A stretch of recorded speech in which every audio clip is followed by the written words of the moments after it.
Okay, what's up, Cox? Okay, let's talk about Money in the Bank while playing Zelda Zone Zero on the story.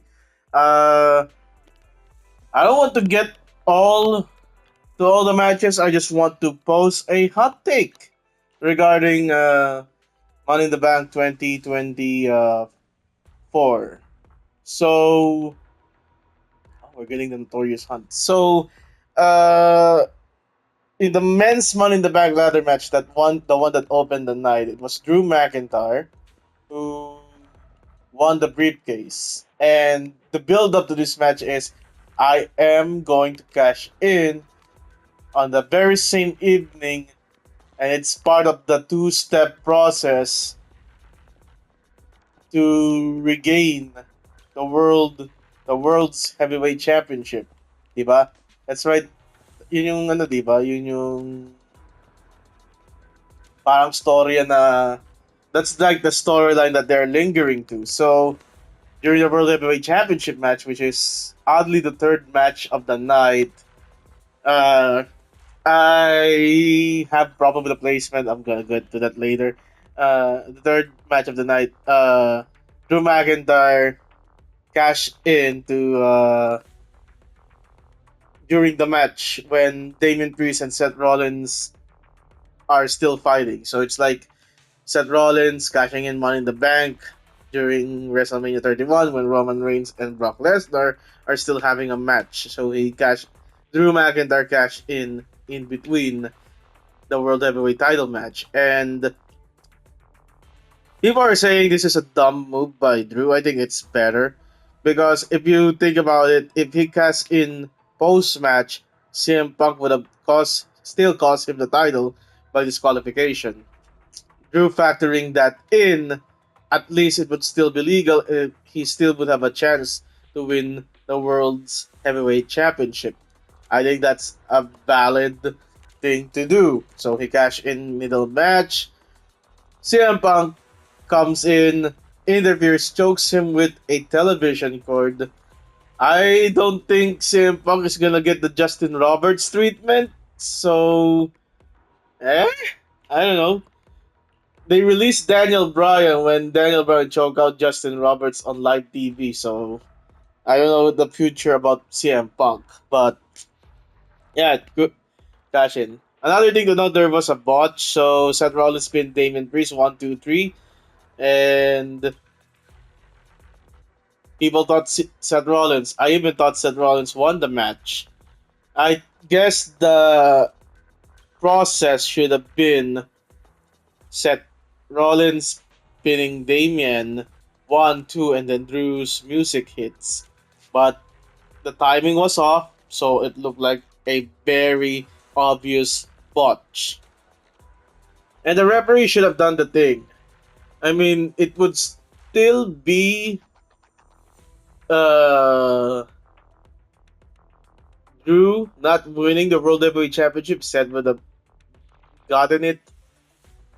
But in terms of the story, as Michael Cole has been saying, it's collateral damage because Seth Rollins cannot challenge for the World Heavyweight Championship anymore. Uh, yeah, so CM Punk screws Drew, and Damian Priest pins Drew McIntyre to retain. So it set up two storylines: Seth and Punk, and the blood feud between McIntyre and Punk. Now, people saying this is a waste of a cash in. I agree, it's a waste of a cash in. However, that's a big however.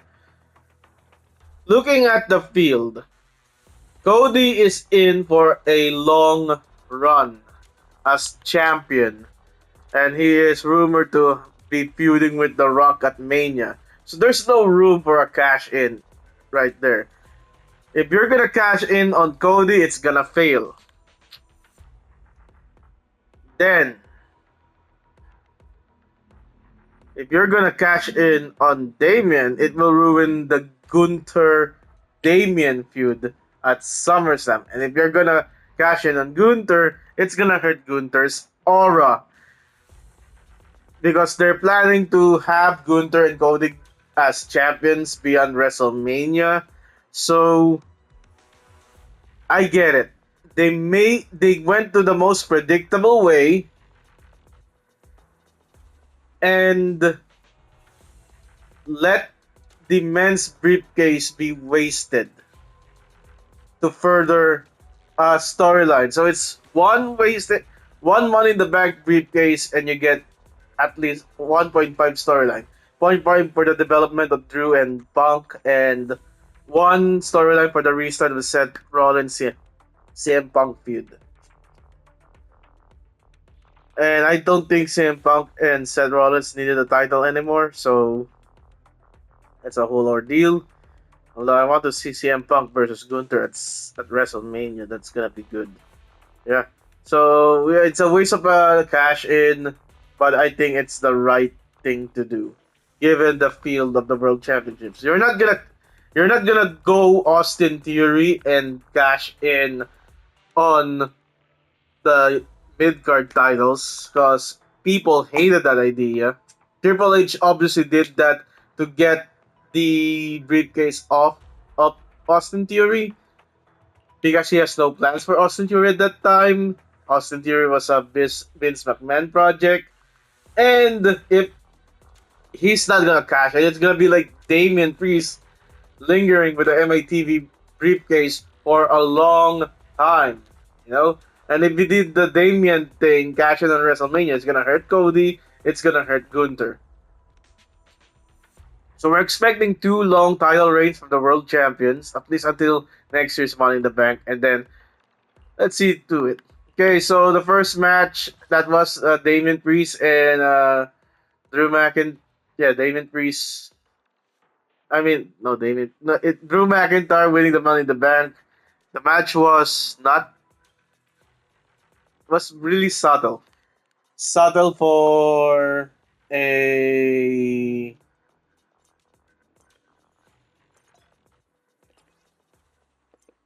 what should I call it? It's too subtle for a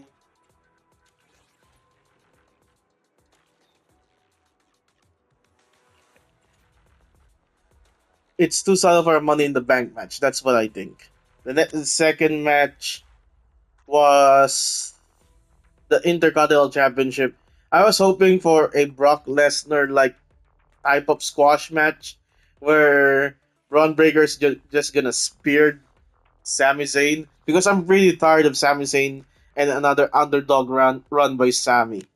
Uh, I guess on SummerSlam the feud continues, and also Sami Zayn was the one standing tall on Raw, and then Gunther just, and Braun Breaker just lose.